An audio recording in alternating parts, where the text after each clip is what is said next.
היי לכולם, כאן שרון גילאור, מאמנת אישית מוסמכת ומלווה אנשים ברילוקיישן ובחזרה מהארץ. והיום אני מאוד שמחה לארח איתנו את יעל אוספובט, יועצת קריירה ויועצת ארגונית, שבעלת ניסיון של 10 שנים בשוק הישראלי, כדי לדבר קצת על הקשיים ועל האתגרים שיש להרבה מאוד מאיתנו אחרי שאנחנו חוזרים משהות של מספר שנים בחו"ל. אז היי יעל, מה שלומך? והמון תודה שהסכמת להצטרף אלינו. תודה רבה לך שרון שהזמנת אותי. אני מאוד שמחה לדבר על האתגרים של השוק הישראלי, במיוחד לאנשים שכרגע חוזרים מחו"ל. בין לקוחותיי די הרבה אנשים שגם הגיעו מחו"ל כתושבים חוזרים, גם עולים חדשים, דוברי אנגלית ורוסית בעיקר, כי אלה השפות שאני מדברת אותם באופן שוטף. אני מאוד שמחה לחלוק איתכם, כל הקהל הגדול הזה, את הניסיון המקצועי שצברתי ב10 שנים האחרונות, ואני באמת מבטיחה שצאו מכאן עם תובנות, עם כלים פרקטיים, ובואי נתחיל. אחלה, אז יאללה, בואי נתחיל. באמת בואו נתחיל עם הדבר הכי בסיסי, וזה מה בעצם האתגרים שיש לאלה שחוזרים מרילוקיישן, האתגרים הכי גדולים שאת יכולה לחשוב עליהם, אחרי שהם היו מספר שנים בחו"ל מבחינת חיפוש של עבודה. בעצם אני חווה את האתגר הגדול המרכזי הבא. בעצם מי שחוזר מחו"ל, וגם אני חווה את זה בגיחות הקצרות שאני עושה לחו"ל, זה בעצם תחושה של בית. כשאני רואה את הארץ נפרסת מול עיניי מחלון המטוס, אז אני לגמרי מתרגשת, ואני חשה את התחושה הזאת המדהימה שהנה חזרתי הביתה. אבל כשחוזרים משהות יותר ארוכה בחו"ל, אז בעצם התחושה הזאת יכולה גם להטעות, כי הבית השתנה. האמת היא שמעסיקים משתנים, צורות של, אפילו נדבר אולי תכף על הנושא הזה שרון, קורות חיים השתנו, השתנתה ב10 שנים האחרונות לפחות פעמיים הגישה להגשת קורות חיים. מישהי אמרה לי בסדנה האחרונה של חצי, אמרה לי תקשיבי, המראיינים השתנו, אז לכן שיטות הרעיון, ריון יותר נכון, שיטות הגיוס השתנו, שיטות סורסינג השתנו, אני אומרת את זה גם כמגייסת, שיטות ניהול השתנו, וכאילו הכל השתנה. אז נכון שאנחנו צועדים בצעדי ענק אחרי ארצות הברית, אבל זה לא כל כך נכון, בכל זאת המנטליות הישראלית היא מאוד מאוד ייחודית, וחשוב מאוד ככה כשנוחתים בארץ, אז גם לנחות חזרה באקלים המנטלי שלנו, הוא יכול להיות מעולה ואנחנו באמת אוהבים אותו, סליחה, זה באמת הבית, אבל אחרי שהות בחו"ל, ואני אומרת את זה אפילו אחרי כמה ימים בחו"ל, אני חשה בשינוי מאוד מאוד גדול, ויתרה מזאת, גם אנחנו משתנים.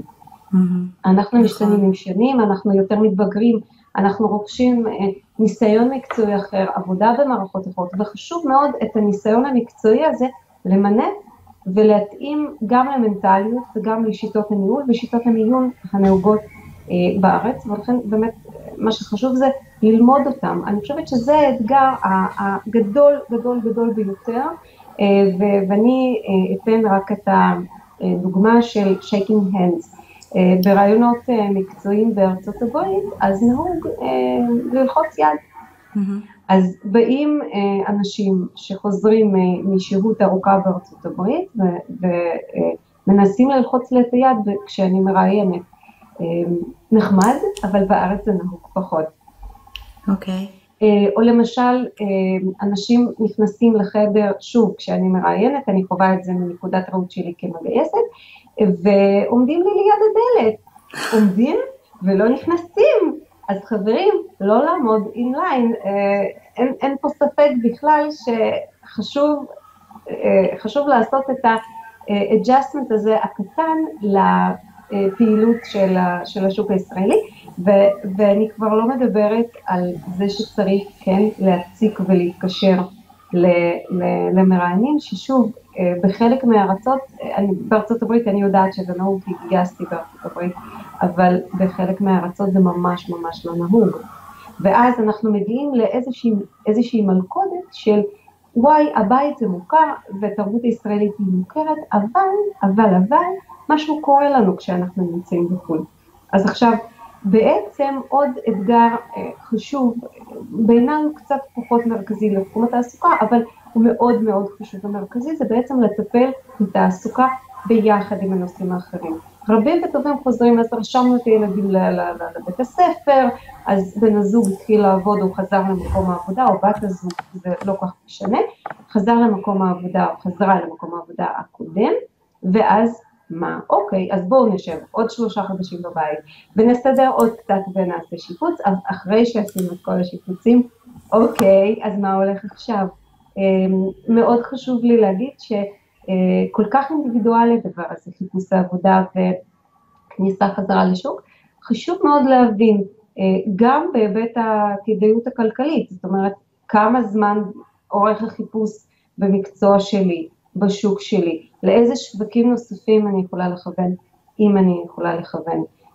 כל הדברים האלה צריך באמת ככה לאתגר את עצמנו החל מהיום הראשון, כי יכול מאוד להיות שדווקא עכשיו ולא עוד 6 חודשים יש איזושהי הזדמנות בשוק וצריך באמת להתחשב בה ולתפוס אותה. אני חושבת שאלה הם שני אתגרים שהייתי שמה עליהם דגש באופן משמעותי בהקשר התעסוקתי. שרון, אני יודעת שמומחיותך בנושאים היותר ככה רכים והתרגלות, ואני חושבת שדווקא בשילוב הזה שבין הערך לבין התעסוקה, שזה באמת תחום קצת יותר so called יבש, עליו שהוא מאוד מעניין ומרתק, נמצאת האמת. אז בואי באמת אני רוצה לחדד את הנקודה, כי מההיכרות שלי הרבה מאלה שחוזרים אחרי שהות ארוכה בחול, יש להם, הם לוקחים את הזמן, למען האמת לוקחים את הזמן, אני יודעת גם מניסיון שלי, אומרים אוקיי, צריך להכניס את הילדים לבית ספר, הבעל צריך להסתגל במקום העבודה, צריך לשפץ את הבית, לארגן את הבית, זה המון עומס בבת אחת, ובאמת איך את חושבת בעניין, בקטע המקצועי שלך, שאפשר בכל זאת להכניס גם את חיפוש העבודה לתוך כל מה שצריך לעשות בלי קשר לזה? לגמרי מסכימה, והפתרון בעיניי הוא תכנון, ועוד פעם תכנון. אין פה מה כל כך להתלבט, מהרגע שנוחתים בבן גוריון, משהו צריך ככה מדי פעם להחזיק בראש, אוקיי, ומה עם התעסוקה? מה עם הקריירה שלי? כי בסופו של דבר, המעבר הוא לא קל, כל סוג של מעבר הוא לא קל, ולכן מה שחשוב זה באמת לשבת ולחשוב, אז מתי מטפלים בזה באמת? אז מה הם הכלים שצריך להכין לקראת המעבר? אני רואה המון פעמים שמגיעים אליי לקוחות עם קורות חיים שלפני 5-10 שנים, חשוב להבין שככה זה לא עובד. צריך להגיע ולטפל בדברים האלה ממש בהתחלה. כן, חודש ראשון אין פה מה לדבר, צריך כן להסתגל ולרשום את הילדים ובן בת הזוג וכן הלאה, אבל צריך להבין שהתכנון הזה הוא מאוד הכרחי. צריך להכין קורות חיים, צריך להכין פרופיל לינקדאין ופייסבוק שהם יהיו שווים ומנהגים, צריך להתכונן לרעיונות עבודה, ובעיקר לחקור את השוק. ממש ככה לשבת מדי פעם, זה יכול להיות אגב גם חקר מומחה.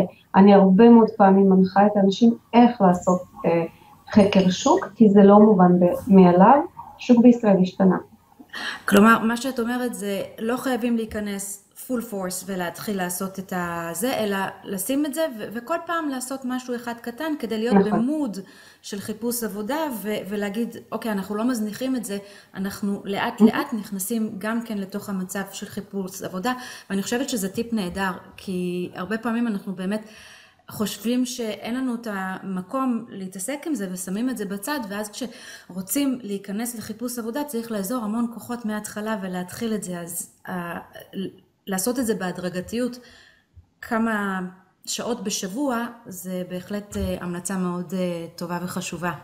נכון, אני חושבת שזה צריך להיות בהתאם למקצוע, לעיסוק ולמה שרוצים בעצם להשיג בקריירה. והרבה פעמים אני פוגשת דווקא את הדבר הבא, שאנשים שהו בחו"ל, למדו שם משהו אחר, כגון פתיחת עסק עצמאי, או עבודה בשגרירות, עבודה בקונסוליה, אפילו ארגון אירועים או עבודה חינוכית, ואז בעצם באה ההתלבטות, אוקיי, אז מה אני עושה פה בארץ? האם אני ממשיכה עם מה שעשיתי קודם, חשוב ככל שיהיה, או שאני הולכת דווקא עם הכלים החדשים שרכשתי, כלומר יש פה גם איזשהו סוג של תחנת יציאה, תחנת חשיבה, אני ממליצה בחום לאמץ את זה, לחבק את זה ולחקור את זה, זאת אומרת באמת פה כן המלצתי לפנות לאיש מקצוע, כדי לחקור את זה ביחד, כי לבד זה בהחלט יכול להיות הרבה יותר קשה, ואפילו מעיק, ולעיתים גם מייאש, כי כשמתחילים לחפש עבודה, מקבלים בדרך כלל די הרבה לא, ואז אומרים אוקיי, ואני לא רוצה שזה יהיה כך, אני רוצה שכל התהליך יהיה נעים, מזמין ולא מייאש, להפך מעצים, וזה בעצם החשיבות של פנייה לאיש מקצוע כמוני, ויש רבים אחרים מאוד מקצועיים בשוק הישראלי. כן, נכון, ויש גם כאלה שלא עבדו בחו"ל. פה נכנס חרדה וסוג של פחד. איך אני מציג את זה בקורות החיים שלי? מה אני אומר? לא עבדתי, חור תעסוקתי, מישהו יסתכל על זה, יחשוב שאני לא רציני, לא ירצה להעסיק אותי. איך אפשר בעצם לעקוף את המכשול הזה?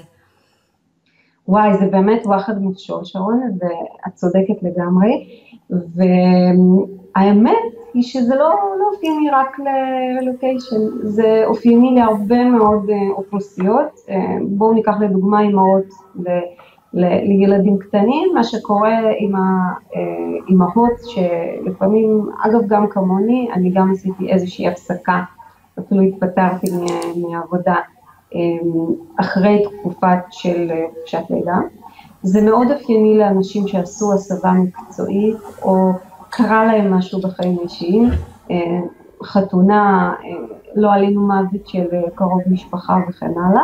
זאת אומרת, זה לא רק רילוקיישן. אנחנו לפעמים חושבים שהרילוקיישן הוא מצב ייחודי, אחר, שונה, ושמים את זה ככה, ובעצם, כמו שאת מספרת, זה לא, זה לגמרי לא. אז מראש, לקחת את זה בצורה שהיא, אוקיי, זה קורה גם לכאלה שנמצאים בארץ, זה לא קורה רק לי, וכן, גם הם מצליחים למצוא עבודה, אין סיבה שאנחנו, אלה שחזרנו מחול, לא נצליח אותו דבר למצוא את העבודה.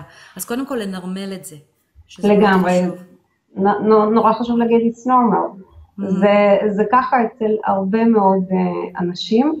אגב, אנקדוטה קטנה, הדבר הכי מצחיק ואולי גם עצוב, שקראתי בקורות חיים אי פעם, זה שבן אדם ציין שהוא היה במעצר בית 2 בגלל גירושים לא פשוטים. אוקיי, אנקדוטה, אבל עדיין זה קורה, וכששואלים אותי אז מה לעשות עם החור הזה, אז קודם כל אני רגע חוזרת מנקודה הזאת של מיקוד וכיוון תעסוקתי. אני חושבת שלא צריך להסביר את זה אחורה, אלא צריך להסביר את זה קדימה, זאת אומרת, להבין לאן אנחנו רוצים להגיע, ולשם לחתור, כל השאר זה לא משנה, זה טיפ חשוב, אבל אם כבר אנחנו מסבירים את זה אחורה, אז בואו נבין מה באמת קרה שם ברילוקיישן, מה הרווחנו מזה. לדוגמה, שוב אותה עבודה בקונסוליה או בשגרירות, היא פותחת אותנו לאופקים מאוד מאוד מעניינים, אגב גם התנדבות, כי התנדבות לעתים זו בהחלט עבודה, תלוי פשוט מאוד כמה שעות היא לוקחת וכמה רציני אנחנו לוקחים אותה. יש הרבה מאוד אנשים שברילוקיישן מתנדבים בקהילה, נכון. או מתנדבים שמעתי באום, או מתנדבים במוסדות רווחה אחרים במדינת השהות, וכל הדברים האלה בהחלט אפשר למנף לחיפוש עבודה אחר, וגם להסביר אותם בקורות החיים בדיוק בצורה הזאת. זאת אומרת, חשוב למעסיק מאוד מאוד בישראל, כן? להבין שלא ישבנו רגל לרגל ולא עשינו כלום ולא למדנו. יש הרבה וטובים שבאמת מנצלים את השהות בחו"ל ללימודים, לעבודה של עסק עצמאי, להתנדבויות וכן הלאה, ובעיניי אלה הם הדברים שאפשר בהחלט למנף, הן בחיפוש והן בקורות החיים. זאת אומרת מראש לא להגיד לא עשינו כלום שנתיים, 3, 4, אלא להסתכל אחורה ולראות מה עשינו, ואפילו אם לא הרווחנו כסף, כן צברנו כישורים, כן מינפנו את עצמנו, כן למדנו דברים שבהחלט יכולים להיות רלוונטיים וחשובים במקום העבודה שבו אנחנו מחפשים, למרות שלא הרווחנו את הכסף. שמאוד חשוב להפריד בין להרוויח כסף לבין לצבור ניסיון וכישורים שהם חשובים לשוק העבודה. לגמרי, אפילו בואו ניקח את הנושא של שפות.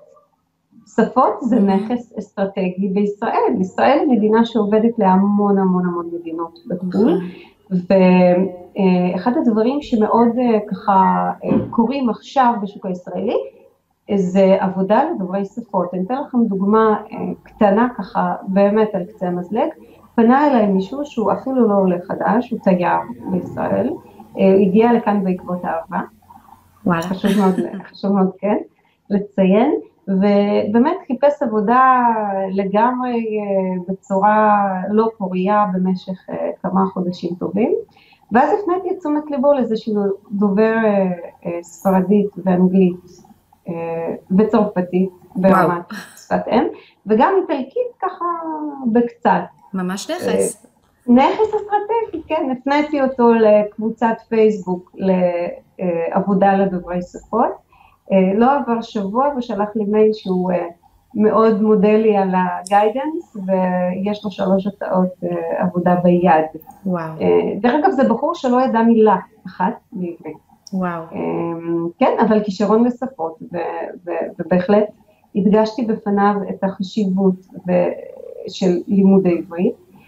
אז אני אומרת שאם בחור כזה שלא יודע מילה בעברית, שמדבר הרבה שפות אחרות, והוא אגב גם תייר בישראל, לא מכיר פה שום דבר, הגיע, חיפש עבודה וגם הצליח, אז אני חושבת שישראלים, ככה נייטיבס ישראלים, שהיינו כאן הרבה מאוד שנים, יש לנו פה משפחות, יש לנו פה היכרויות, אמנם לפני כמה שנים, וצריך למנף את זה מחדש, אבל יש לנו, ובואו ננצל את מערכת היחסים הזאת, בכלל מערכות יחסים זה נכס גדול לחיפוש העבודה. לגמרי, ולפני שניגע במערכות יחסים ובאיך מחפשים עבודה, בואי נדבר קצת על הקורות חיים. צריך להתחיל ולרשום את הקורות חיים, מי מאיתנו שעבד בחו"ל התרגל לרשום קורות חיים כמו במדינה שמה, חזרנו לארץ, כבר הזכרת שהדברים השתנו, על מה חשוב להקפיד ברשימת קורות החיים? שיש כזה מיתוס שצריך להיות דף אחד. אז חברים, לא, ממש לא, ממש לא. זה אחד הדברים שהשתנה בכמה שנים האחרונות, מכיוון שמרבית ארגוני ההייטק, ובוודאי ארגונים גדולים בישראל, התחילו לעבוד עם מערכות שנקראות ATS, Applicant Tracking System, שזה בעצם מערכת שאוספת ומאחסנת ושולפת אחר כך את קורות החיים שלכם, ולכן מה שחשוב זה להגיד, דווקא להגיד ולא להתבייש. האם זה ייקח עמוד או עמוד וחצי, זה בסדר, בסדר גמור, בתפקידים מאוד מאוד בכירים זה יכול לקחת עמוד ו3/4, אפילו 2 עמודים, לא יותר מ2 עמודים זה כמובן, כי באמת אף אחד לא קורא את זה, אבל הרבה יותר חשוב להקפיד על שימוש במילות מפתח מקצועיות, וכמה שיותר מילות מפתח מקצועיות בצורה איכותית, זאת אומרת מילים צריכות לחזור על עצמן, יותר, סליחה, שגיאת דיבור, לחזור על עצמן, וגם הן צריכות להיות באיזשהו קונטקסט מקצועי משמעותי. כלומר, אם אני לוקחת תפקיד באמת הכי זוטר של מזכירה, אחד התפקודים שלה זה ניהול יומנים. ניהול יומני מנכ"ל וניהול יומני סמנכ"לים וכן הלאה. אז חשוב לכתוב את זה, ניהול יומנים של מנכ"ל ו5 סמנכ"לים, לדוגמה.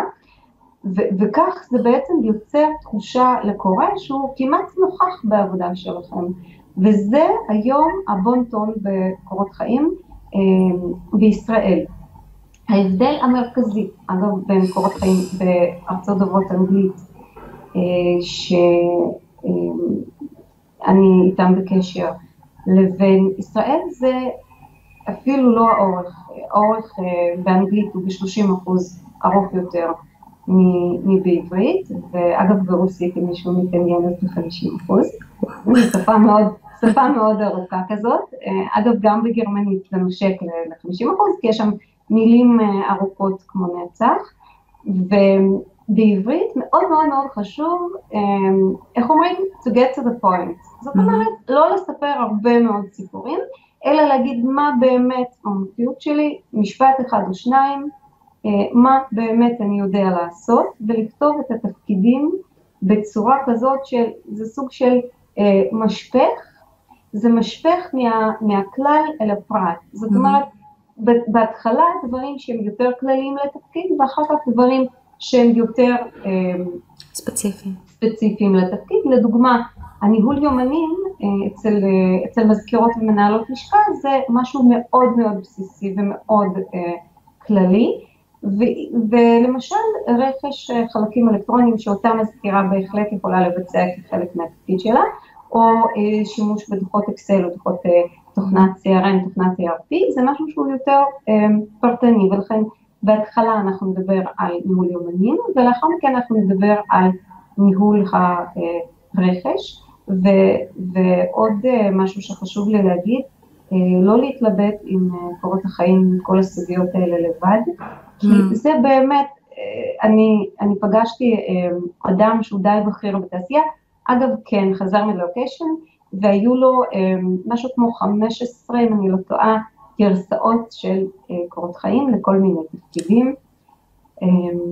טוב, אין מה לדבר, אני הייתי מאוד מופתעת והורדתי לו את הכמות באופן דרסטי, הגענו ל3 גרסאות בלבד, שעם 3 הגרסאות אנחנו גם יודעים לאיפה שלחנו אותם, מה קרה להם אחר כך, כי תארו לכם את המצב הדמיוני הבא, אתם שולחים קורות חיים, מתקשרים אליכם מהארגון ואומרים, שלום, שלחתם קורות חיים למשרד כך וכך וכך, ואז בצד השני יש ככה שתיקה רועמת, ותשובה מהסוג הבא, טוב, אני לא זוכרת לאלו בדיוק תפקידים, שלחתי כל כך הרבה, אז קודם כל זה לגמרי לא מחמיא, אם אתם שולחים כל כך הרבה, אז הערך שלכם בשוק הוא ירוד, אז חשוב להבין שמגייסים בישראל זאת קהילה, אגב גם בחול זה די דומה, אבל בגלל שישראל היא שוק מאוד קטן יחסית, מאוד מאוד צפוף כאן,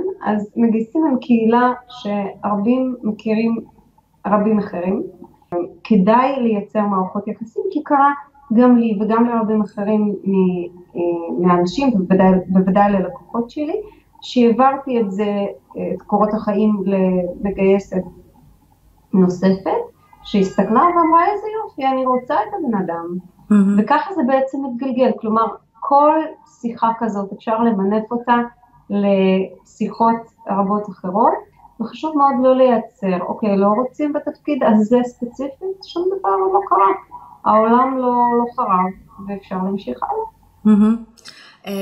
כלומר, יש גם צורך להתייחס מחדש לאיך היחסים עובדים בארץ, וזה שאנחנו כי הרבה מגיעים מרילוקיישן ממקומות גדולים, מאוד היררכיים, עם הרבה מאוד דיסטנס בין המנהל לעובד, ובעצם להגיד, אוקיי, חזרנו לארץ פה, כולם מכירים את כולם, כולם היו ביחד בצבא, כולם מדברים על כולם, זה מדינה קטנה, ובאמת לשים את זה כאילו ב-back of the mind, שחזרנו למדורת השבט, ולהיות רגישים גם לעניין הזה. לגמרי צודקת, וזה בדיוק מה שאני אומרת, על תחושה של בית, שהוא בעצם כבר לא כל כך בית, זאת אומרת, כבר הפסיק להיות בית לכמה שנים טובות, ועכשיו אנחנו בעצם ניגשים לדלת, וכשניגשים לדלת צריך גם לדפוק לפעמים, כן. ולהכיר את השביל, כי אולי גם השביל השתנה. נכון. זה משהו שבאמת בעיניי מאוד מאוד חשוב ומרכזי בכל תהליך חיפוש העבודה. אגב, אני חייבת לומר ששוב,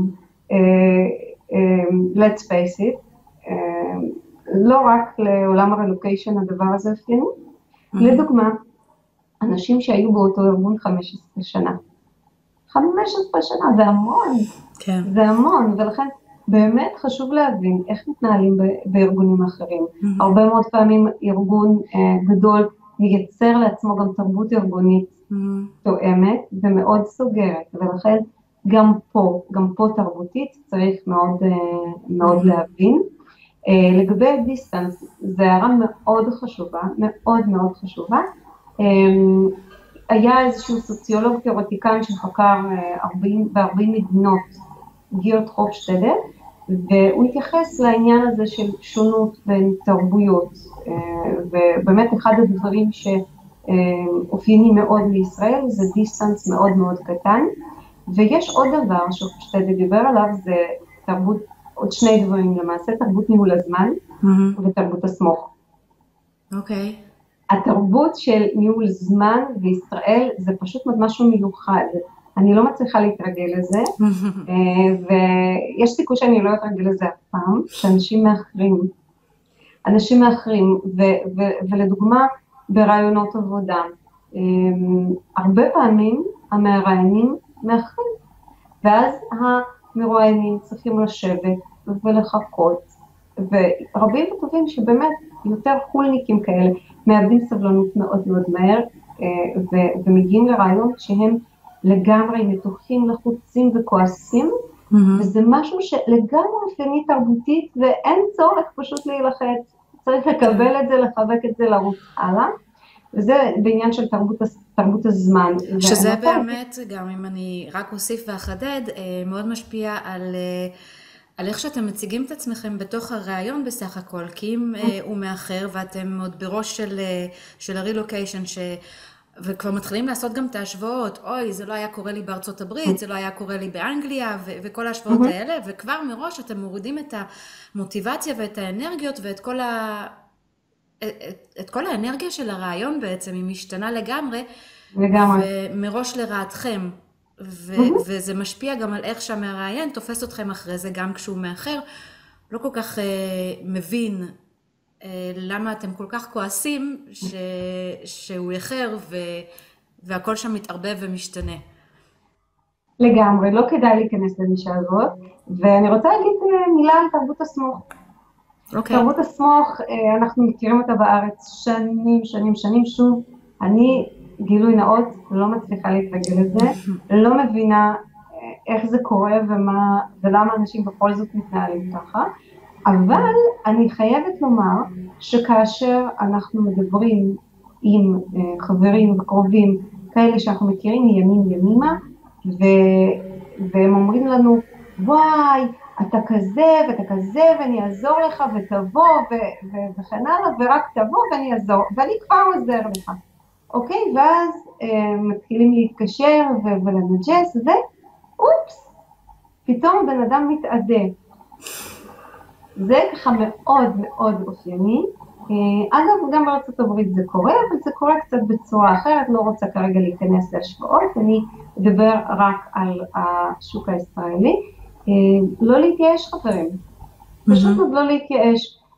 בישראל ניתן לפנות לאותו בן אדם בכל מיני תירוצים והמטלות שונות, הרבה מאוד פעמים, לא קרה כלום, זה לא חוצפה, זה באמת פשוט מאוד אנושי, שדיברנו איתו בעניין א', אז בעניין א' הוא לא יכול לתת לנו מענה, בואו נראה איך אנחנו מגיעים לאותו אדם בצורה קצת שונה בעניין ב'. וואו, זאת נקודה כל כך חשובה, ואני נורא שמחה שאת מעלה אותה, כי באמת לפעמים אנחנו שומעים את הלא פעם ראשונה, ובעצם שמים איזשהו סוג של איקס על הבן אדם, אוקיי, ניסיתי, לא הלך, אני לא חוזר עליו עוד פעם. אז לא, בארץ אפשר לחזור עוד פעם ועוד פעם ועוד פעם ועוד פעם, זה בסדר גמור, זה לא יקרה פעם ראשונה, לא יקרה פעם שנייה, אולי פעם שלישית זה כן יתאים, ונורא צריך לעשות את הסוויץ' הזה בחשיבה ובראש, וזה נורא עוזר גם. נכון, ובאמת לחדד ולומר שבישראל אין מילה כזאת, לא? פשוט אין מילה כזאת, היא לא קיימת בלקסיקון, ואני חושבת שברגע שככה נוחתים ויורדים מהמטוס, ראוי למחוק אותם מהלקסיקון כבר בשלב ההוא, מכיוון שכן, באמת, באמת, באמת, התרבות שלנו היא שונה, וצריך ללמוד אותה, להתרגל אליה, וללמוד אותה שוב ושוב, כל פעם. אז באמת דיברנו קצת על הקורות חיים ועל כמה חשוב בעצם לקחת ליווי של איש מקצוע שגם מכיר את השוק הישראלי וגם יודע איך כותבים קורות חיים ויכול לחדד את הנקודות החשובות בקטע של הכתיבה של הקורות חיים. לפני שנעבור לעניין של הנטוורקינג והרשתות החברתיות, אני רוצה לשים עוד דגש קטן על הייעוץ והליווי המקצועי. אם תוכלי להגיד איך זה עובד היום בארץ, מה התהליך, מה עושים? תראי, שרון, בארץ יש היום המון המון המון גופים, אנשים ומומחים מסוגים שונים שמלווים בתהליכי חיפוש עבודה ושינוי קריירה וכן הלאה.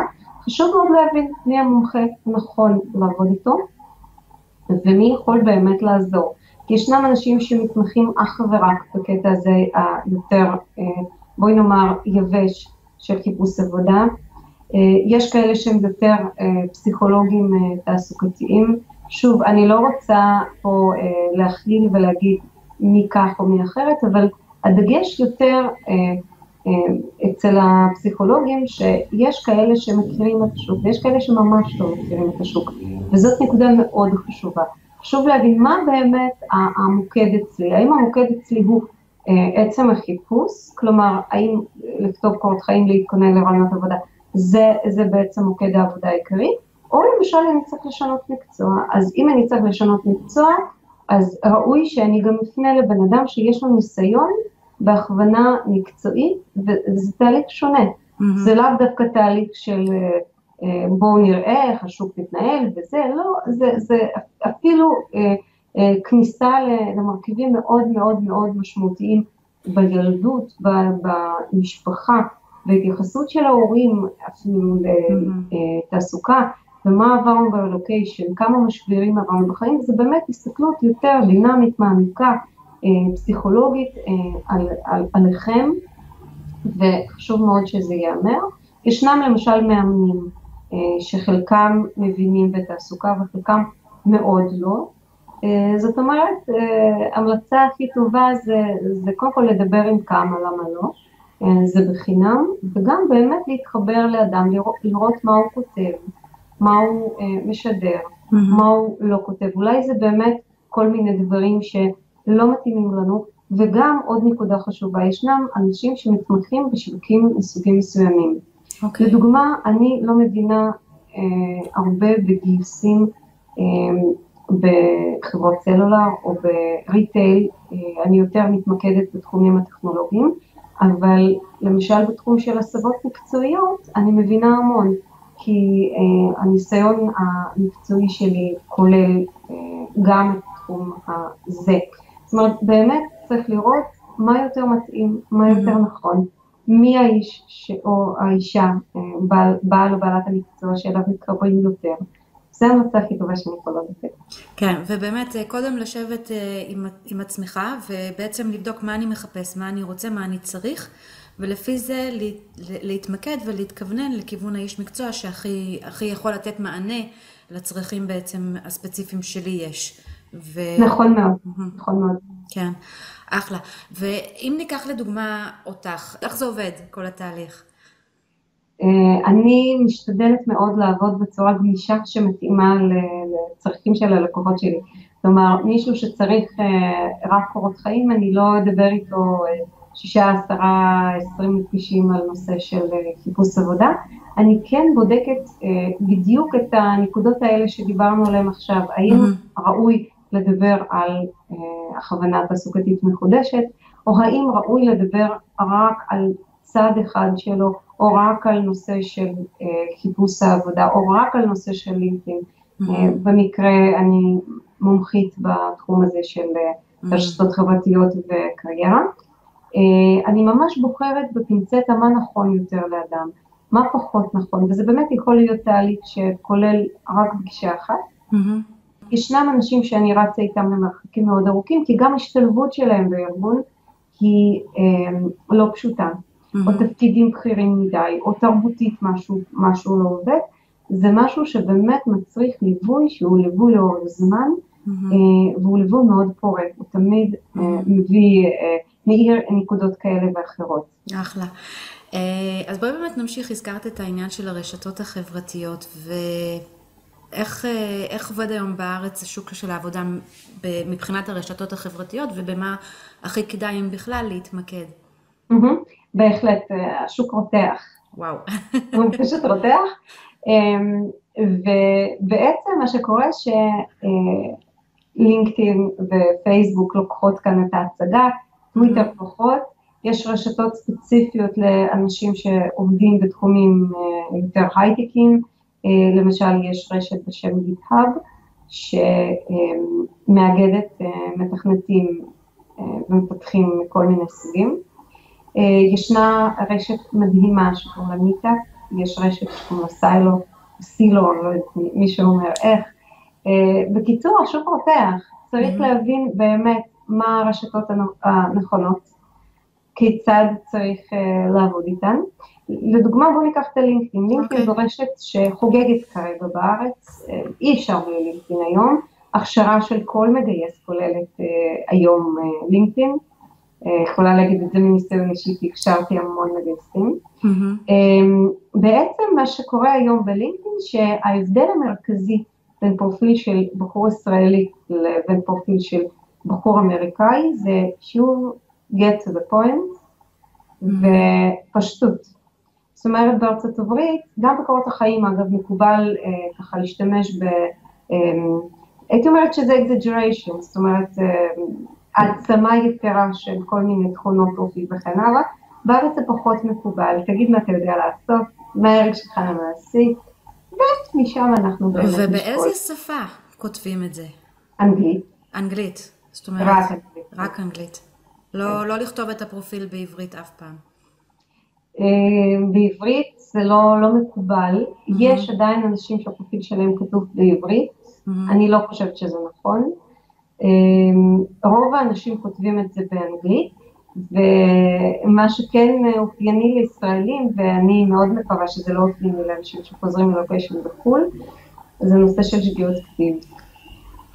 בלינקדאין יש המון שגיאות כתיב, היה לי איזשהו מקרה שאדם מסוים כתב במקום important את המילה impotent. תראי, זה אחד הדברים היותר מצחיקים שקרו לי בקריירה, מן הסתם תיקנו את הטעות והוא מצא עבודה מאוד מאוד מהר. במקרה זה היה ישראלי, אבל כן צריך להקפיד על צורה, צריך להקפיד על תוכן, צריך להקפיד על מילות מפתח, וזה יצליח.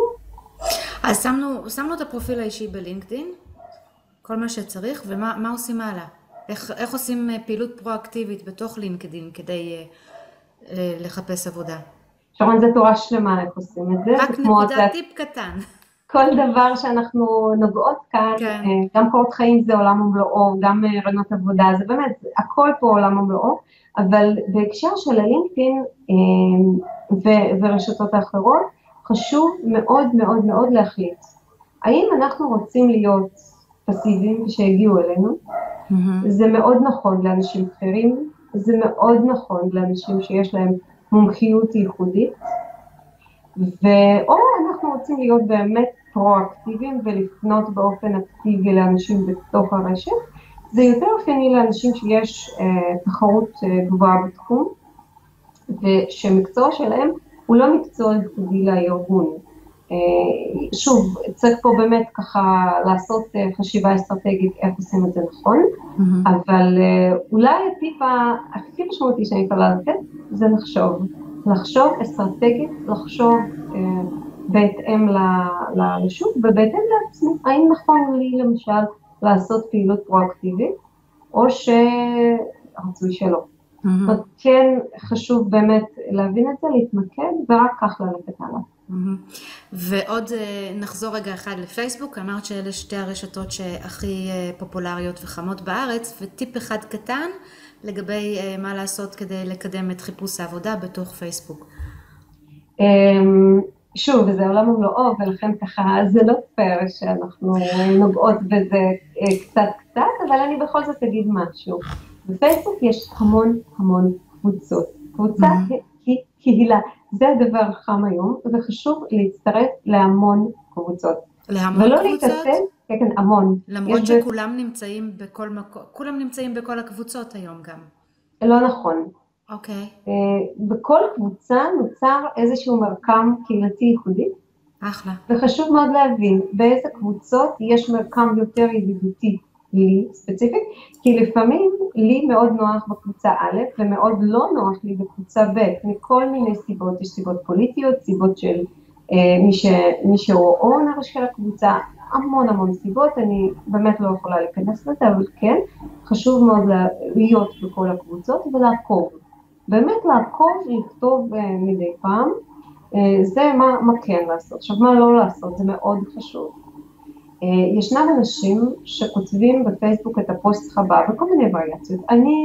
זה נשמע לפעמים ככה, אני בן 45, מחפש עבודה כבר חצי שנה, כולם מטומטמים, כל המגייסים האלה הם כל כך מטומטמים, הם כל כך צעירים, וכו', זאת אומרת, כל מיני דברים. אני קוראת, לא מבינה מה גרם לבן אדם לכתוב פוסט כל כך לא אינטליגנטי. אז את זה לא לעשות. זה לא לעשות. גם חזרתי עם לוקיישן, הייתי ב10 רעיונות עבודה, כולם מטומטמים וכולי, אז לא. לא, ממש לא. בהחלט כן כדאי לכתוב, אני חוזר מרלוקיישן, אני מחפש עבודה כרגע בארץ, מחפשת, נפלא. אבל לא לעדכן את כל העולם ואשתו כל הזמן, הנה אני עדיין מחפשת עבודה ועוד חודש אני עדיין מחפשת עבודה, כי בואו נראה רגע, מישהו שבאמת מגייס עובד, והוא רואה שאתם מחפשים עבודה כבר X חודשים, כי הרי כל אחד מאיתנו יודע לגלגל אחורה, שוב נוצר רושם של כזה ייאוש וסוג של פאניקה, ובקיצור לא כדאי. כדאי מאוד להסתפק במשהו צנוע, לעדכן את החברים ולקשור קשרים חדשים ולספר להם על זה. יופי. באמת, אנחנו כבר מדברות המון זמן וסקרנו הרבה נושאים, ואיזה טיפ אחרון יש לך אולי לתת, להציע? רצינו גם לגעת בתחום של איך לגשת לראיון עבודה, אבל לא נספיק כרגע לעשות את זה, אז באמת, משהו שלא הזכרנו ולא דיברנו עליו, ואת חושבת שחשוב? כן, הדבר הכי חשוב בעיניי, זה באמת לשמור על כשירות ומקצועיות. כשירות זה אולי יכולה להישמע מילה צבאית, כן, אבל זה נכון. בכל האינטראקציות שלנו מול העולם, חשוב לשמור על מקצועיות. אין פה מה לדבר. זאת אומרת, גם אם אני מספרת לאנשים שאני מחפשת עבודה, בואו נהיה מקצועיים, נספר במה אני מחפשת עבודה, במה אני חזקה, מה עשיתי קודם. גם נושא של הקשירות הוא חשוב, כי אם נאבד את כל המיומנויות המקצועיות שלנו, אז מי יתעניין בנו? ופה אני שואלת השאלה, איך אפשר לשמור על קשירות? בהחלט כן אפשר. יש גם ספרות מקצועית, גם קורסים, גם כנסים מקצועיים, גם פייסבוק וגם לינקדאין מלאים לגמרי בכל מיני קהילות מקצועיות. חשוב להצטרף אליהן, ואני חושבת שבאמת שמירה על הדברים האלה יכולה להביא לנו עבודה לאורך זמן. יש, שוב, המדע מכיר במושג משמעותי שנקרא employability, אני כמובן לא אכנס להגדרות מדעיות כאן, אבל כן, employability בקטן זה אומר שלא משנה אם אני חזרתי מרלוקיישן, האם אני הייתי ברלוקיישן, האם אני עבדתי, אני לא עבדתי, אני בכל זאת איש או אשת מקצוע, וחשוב מאוד גם לחיות את זה, וגם להעביר את התחושה הזאת, כי אין, זה פשוט מאוד לוקח, זה מנצח בכל אינטראקציה שלנו מול העולם, ואת זה אני רוצה לאחל לכל מי שצופה כרגע. וואו, כמה מידע, המון המון המון תודה. אני בטוחה שכל מי שצופה ורואה יוכל להפיק המון, כל אחד ייקח את זה כמובן לכיוון שלו, ובאמת אם מישהו רוצה לדבר איתך, איך הוא יכול ליצור קשר כדי... בהחלט, בהחלט, יש לי מייל שזמין, ואני מתחייבת לענות לכל אחד, כל מי שכותב תוך 24 שעות, אם אני לא עניתי, אז סימן שפשוט מאוד לא ראיתי את המייל, זאת התחייבות. המייל הוא yael.odp.co.il, וכמובן יש לי טלפון שהוא קצת פחות זמין, כן? כי אני גם צריכה לעבוד מדי פעם, אבל הוא 052-520-5514, ואני גם רוצה באמת להציע לכל מי שיפנה אליי בעקבות השיחה הזאת, אני מוכנה להתגייס ולעשות איזשהו סוג של, יכול להיות פגישה קבוצתית אפילו, בנושאים שבאמת מעניינים ללא התחייבות וכמובן בחינם, כי אני לגמרי אוהבת ומעריכה את האנשים שחוזרים לארץ, כי באמת קל מאוד להישאר שם ליד בכר. מאוד קל, מאוד מפתה. לגמרי. והחודשים הראשונים יכולים אפילו לשבור, ואני מכירה הרבה אנשים שהחליטו אחרי מספר חודשים שזה לא מתאים להם פה בארץ וחזרו בחזרה, ובאמת אם אפשר לעשות את הנחיתה הרבה יותר קלה ויותר רכה ויותר חלקה גם, אז כל הכבוד. ואני בהחלט לוקחת את ההזמנה שלך למפגש קבוצתי, ואני אציע את זה לאנשים בקבוצה שלנו, כדי באמת לראות איפה ומתי אפשר להיפגש. ותודה רבה. לגמרי, לגמרי. תודה רבה לך שרון, ותודה רבה לכל מי שצופה.